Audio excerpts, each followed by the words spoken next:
Mike Bush under center. Quarterback keeper this time. Touchdown, Michael Bush. 2nd and 9 for Brohm.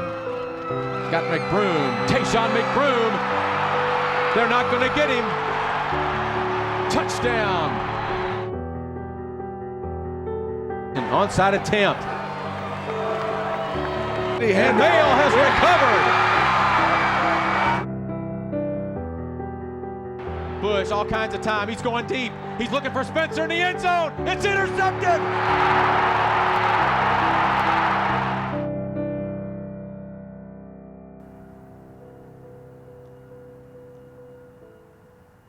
They were just the best two teams out there. Sergio Spencer breaks free for the touchdown. Brohm wants to throw.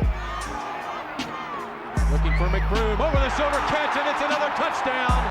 It wasn't even close. You had two of the greatest high school coaches of all time, two of the greatest high school football players of all time, two of the greatest teams of all time. It's been called the most anticipated 4A championship game in the history of Kentucky football as undefeated Trinity meets undefeated Male. December 7th, 2002, over 20,000 fans at Old Cardinal Stadium are treated to one of the most electrifying games in high school football history, a state championship rubber match between two Derby City powerhouses, Male and Trinity. This is the third straight year the Bulldogs and Shamrocks have met in the Kentucky 4A championship game. In 2000, Male won the crown over the Shamrocks, and last year it was Trinity's turn to take the trophy against the Bulldogs. You had the Rocks and the Bulldogs. You had Beatty versus Redmond, Brohm versus Bush. I never saw one person bring Michael Bush down in high school. His legacy was he was this big, athletic, kind of freak guy at the time. And I think that Brian just learned from an early age the poise that it took. Okay, I'm in this moment, but I'm not going to let this moment get too big. And I think any game that Brian went out there for, it was his little playground, and he would just kind of pick you apart.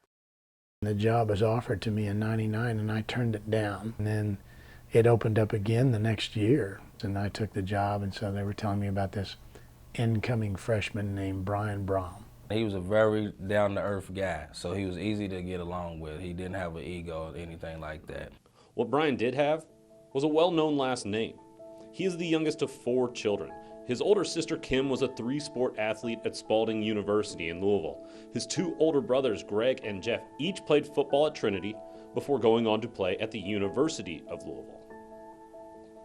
To have those guys constantly instructing and coaching you, and I definitely had a leg up on most every other high school kid that was out there. He was quite a bit younger than me, so we were able to try to mold him in our way a little bit and toughen him up to a certain degree and push him to be his best. But he loved sports, he loved competing, and he had a lot of pressure on him. There was a lot of pressure on him to perform. I think a lot of it was probably internal from myself. I wanted to follow in my brother's footsteps, so to speak. I wanted to try to be better than he was. My mama, she did a great job as a mom. She kept all the old newspaper clippings and all the articles about my brothers. So they're 15 years older than me. So I would look through and say, oh, this is, man, they won the state championship. This is how many yards, and say, I want to be better than that. Quarterback Brian Brohm for Trinity. Look at those numbers there. 40 TDs, only 1 interception, over 3,200 yards passing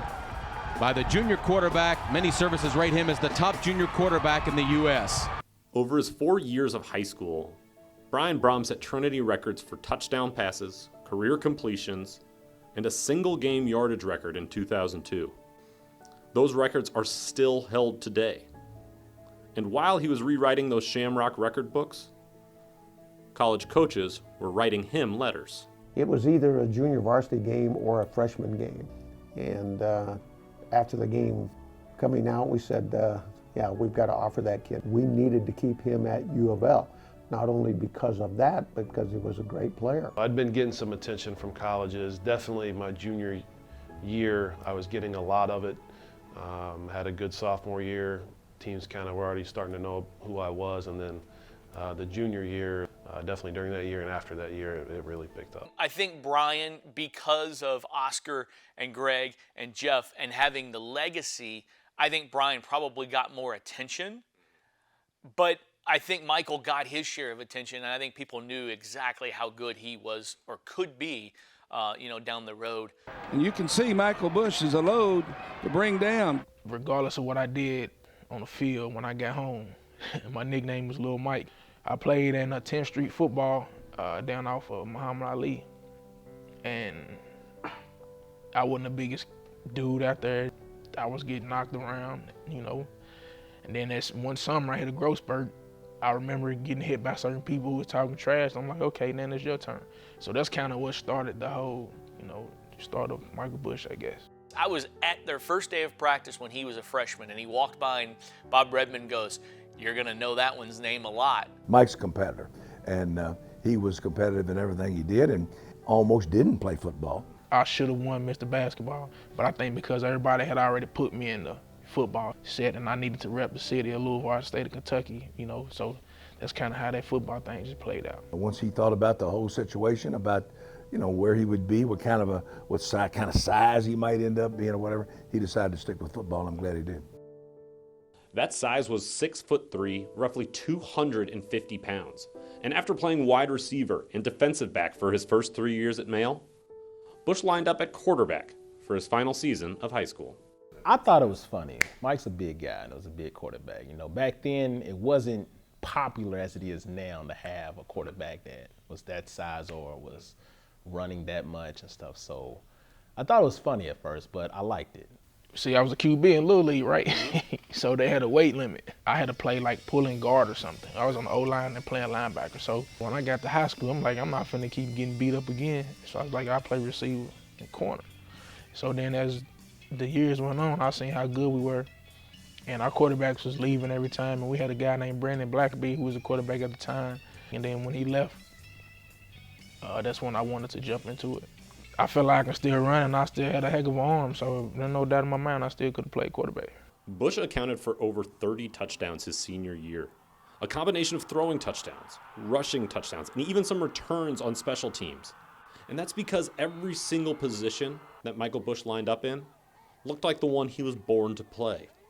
You'd have to check with Jody Demling, because he's the one that called me to tell me this. He said, Coach, this has never happened before.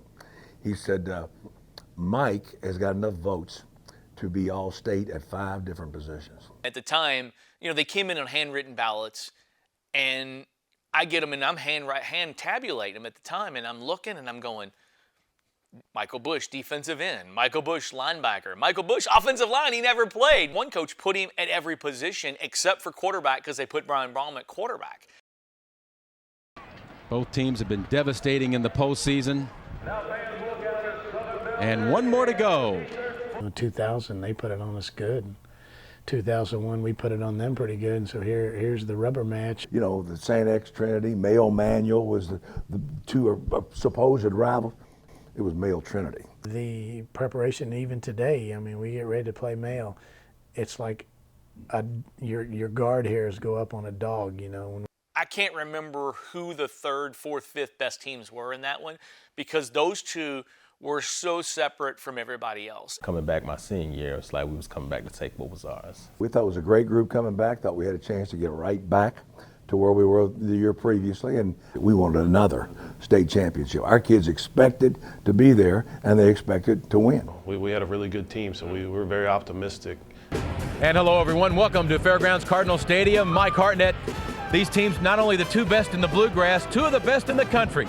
This week in the USA Today National High School Football Poll, Trinity came in as the 5th rated team in the land, and Male came in at number 25. This game was it was talked about in September, October. I think everybody figured these teams were going to meet again. Both teams are playing at a high level. Male has not even been challenged in the playoff, Mike. Trinity, on the other hand, no one's come within 16 points. Our semifinal was Paul Dunbar at Dunbar, and they were a good team, and I remember thinking they were going to challenge us pretty good, and we went down there and we're hitting on all cylinders and beat them pretty good. Really, we rolled kind of through the playoffs, kind of rolled through most of the season. We knew that it was either going to be them or X, and we felt like that we would come out of our side clean, but we knew it was going to be one of those two. We pretty much had St. X down pat. They were just everybody in the box running the ball, so we as Red would say, you put your studs in the middle, and they just have to beat us. Me personally, I knew Mel would probably beat them. You know, they just didn't have an answer for Mike or Sergio. Male is rolling, looks like another matchup. No question about it. We wouldn't want it any other way. Anytime you get to the state finals, you are certainly where you want to be. And, we set our goal last year to try to get back and play again for a third time, and we're there. So we're going to get that opportunity. There was no way anybody was going to beat them. I would have been totally shocked. It was the entire year we thought about it, the entire year you looked at it, and the entire year you're like going, there's no way. Weather conditions for the championship game. The temperature 36 degrees at kickoff, humidity 81%, stiff breeze out of the southwest. The forecast clear and cool. When you're playing football in December, you better be able to handle the cold, you better be able to handle the snow, because you're at that point in the season. And that was a positive thing for us, not a negative. Our kids kind of reveled in the idea of short sleeves and all, macho stuff. They kind of reveled in the idea that, we can handle that cold as well as Trinity. You couldn't ask for better football weather. I was glad it wasn't snowing like it was 2 years ago, but the weather was great, the crowd was great. The announced attendance here was 20,511, the second largest crowd ever for a 4A state final, but I guarantee you that on Monday, there's going to be about 100,000 people in Louisville who are going to say they were here on Saturday night. I remember Male had we had a great showing. We had a very vocal group, and it was really good. I thought that was exciting. I mean, the more fans, the better. I love it. I'll be honest with you, I had no concept of the crowd. I really didn't. And I only wear one earpiece. Some coaches wear two, and I don't remember ever hearing the crowd. Don't remember what kind of a crowd it was. We were just with blinders on. That crowd of more than 20,000 fans filled Old Cardinal Stadium expecting a competitive game. But what actually unfolded on the field that day, no one could have predicted. And of course, the focal point is the matchup within the matchup, the battle of the two quarterbacks, Brian Brohm of Trinity and Michael Bush of Male High. Everybody involved knew that game, that there was something special in the air when those two guys were finally going to collide. I remember my warm-up. I couldn't throw a spiral. I couldn't complete a pass. It was probably the worst warm-up session I've ever had before a game. So I was a little bit anxious about how I was throwing the football. I mean, we was flying high. I mean, we felt like no one can stop us. I remember having a staff meeting and saying that when you put the number of fabulous athletes that are going to be on that field today, the Brohms and the Bushes and the Sergio Spencers and all those people, that there are going to be tremendous swings of momentum, that we have to continue to get up off the bench and come out for another round, because you're going to get a nose bloodied, you're going to get an eye blackened, you might get your ear bit off, but you got to get up again. Trinity will receive the kick, and we are set to go in this 4A championship game. They had a defense meant to stop the run. We had a defense meant to stop the run. I don't think either one of us knew that we were going to light it up in the airways like we did. Defensively, we thought we had a great plan. We played high pressure man coverage, and early on in the game, we're putting a lot of pressure on Brian Brohm and got him a little bit out of his game in the first quarter. Got him a little upset, got him rattled. But as the game settled in and he got a feel for it, he was absolutely magnificent. 2nd and 9 for Brohm. Got McBroom, Tayshawn McBroom. They're not going to get him. Touchdown. We were throwing it down the field. They didn't have a safety in the middle, which is what they played, so they were giving you that opportunity, saying, their defense basically saying, you can't beat us one-on-one and your quarterback's not going to be able to pinpoint it. So we kind of did the two things that they expected most high school teams not to do. Those guys would have the ball for 30 seconds and score, and we were just like, oh my goodness, like what are we into? We hit them on a couple double moves for deep touchdowns. We hit them on screens for touchdowns. Once Brian kind of got going and Brian got settled, it was almost like we were looking around at each other going, this could be a blowout. We got down to like 2 or 3 touchdowns. And at that point, then that's really when it really kicked in. Okay, it's like, what are we made of? with a quarterback like Brohm, who was just basically throwing it right in their pocket, you know, hitting him in stride, it was kind of tough to defend, but we had our shot. We had our moment. We had to show the media that, hey, we're here. And Brian ain't won this game yet. And Sergio has it for the touchdown. At one point, Michael Bush was trying, they were trying to bring him down, and somebody in the press box goes, "My Lord, there's 5 guys wrapped around his legs." And he gets about 12 extra yards. And at that point, you look and you're like, all right, this guy's not going to go down without a fight. Trinity had built a 12-point lead at the half. Brian Brohm had already thrown for 4 touchdowns. But Male wasn't going anywhere. We're watching the first half, and my sidekick Earl Browning, who did the color for the game, halftime we talked, say, hey, we got a pretty good game going here. Yeah, you just wait, you ain't seen nothing yet. Yeah, so the first half was kind of like, all right, they kicking our butt. And then my center and a good friend of mine, Casey Shoemate, he got into the huddle and was like, he started yelling, like, what are we doing, right?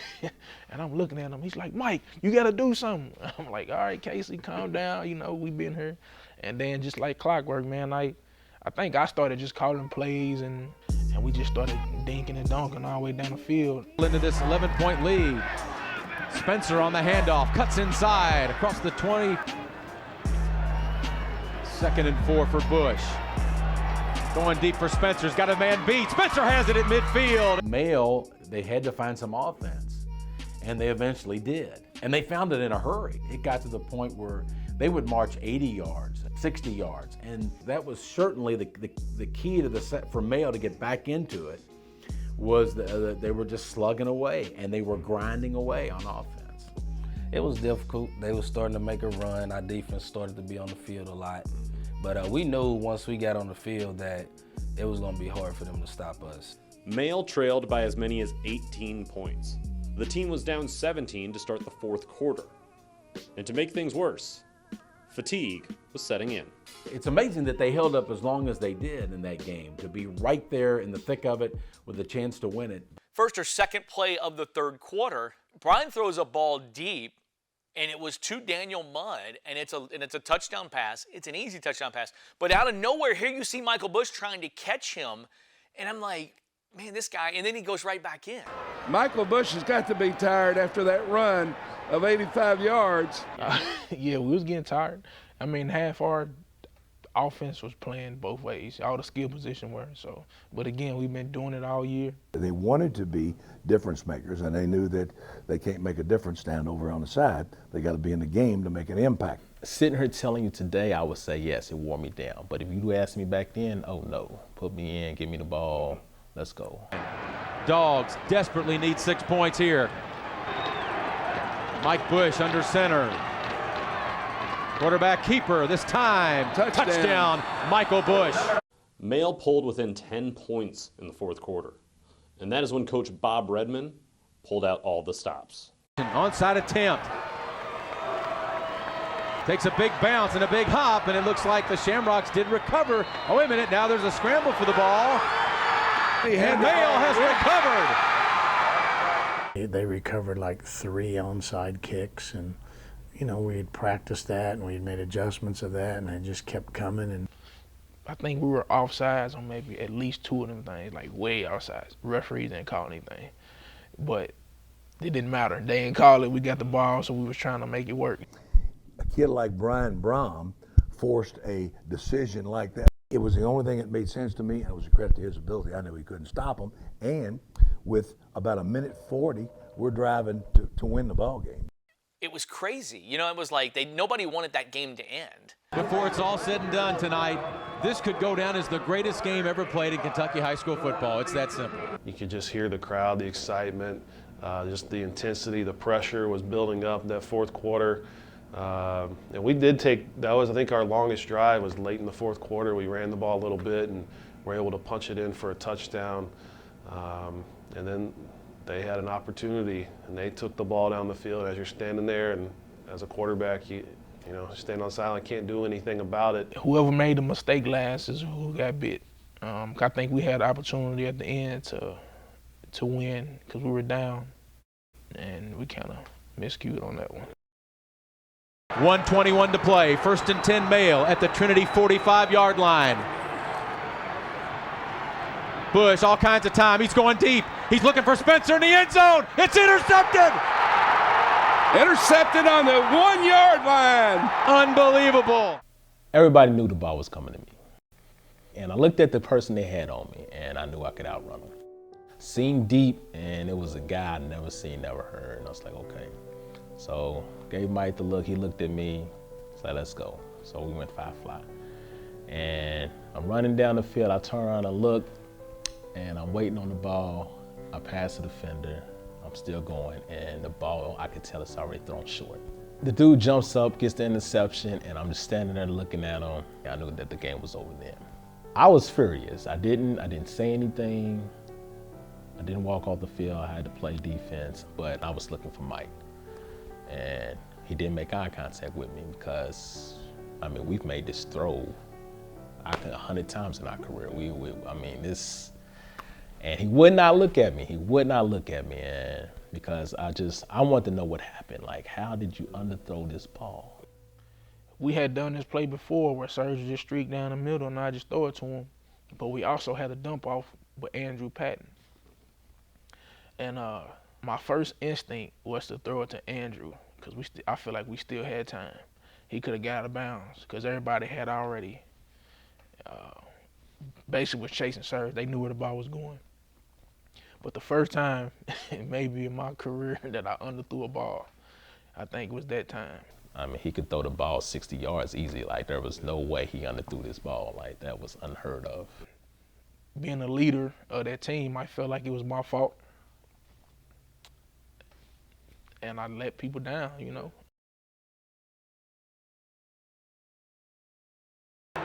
With 1:11, Trinity is not out of the woods yet. We intercepted Bush. We had one before that, and we dropped it. And then it's not easy because we intercepted. We had Neal on the ball on the 1-yard line. So you can't, like, step back. You're going to get a safety, and then you're going to have to kick. So that even the end of it wasn't easy. This was probably the most pressured quarterback sneak I've ever had, where first off, you can't get pushed backwards, and second off, you cannot lose the football. So I was gripping on that ball with my life. Trinity wins 59-56, and the 115 points is the highest combined score in a state championship football game in Kentucky history. I mean, we're elated. I mean, everybody's going crazy, and you watch the kids celebrate, but they were exhausted. I mean, the coaches were exhausted. You had nothing left in the tank, you know, and so again, as time passed on, you enjoyed it a little bit more each day. For me, I mean, it was probably the best game I'd ever played. The completion percentage I put up, the yardage, the touchdowns. The one memory that I have from the post game is that I'm standing right by Brian, and here comes Michael, and they kind of met, and they just kind of hugged each other. And I still to this day don't think they said anything to each other. I mean, it's even a picture in, I think it was in the newspaper at the time, as I can recall. Brian was coming to congratulate me. I didn't even know it was him. Again, now I look at it, you know, I wish I would have said something to him. Mike was very quiet, didn't talk about himself a lot. But, you know, I think deep in his heart, Mike relished the idea of being able to go head up one-on-one with Brohm in that setting, in a state championship game, to display what he was all about. And I think he accomplished that. I think he showed people what he really was all about. Both kids were absolutely outstanding. When I go back and reflect, I think about it. I should have ran. I could have threw it to Andrew. That's what I love about Coach Redmond, because when he made our highlight tape, at the end of the tape, he shows us playing Male Trinity game, highlights and this and that. So the last play of the game, he got me throwing the ball deep.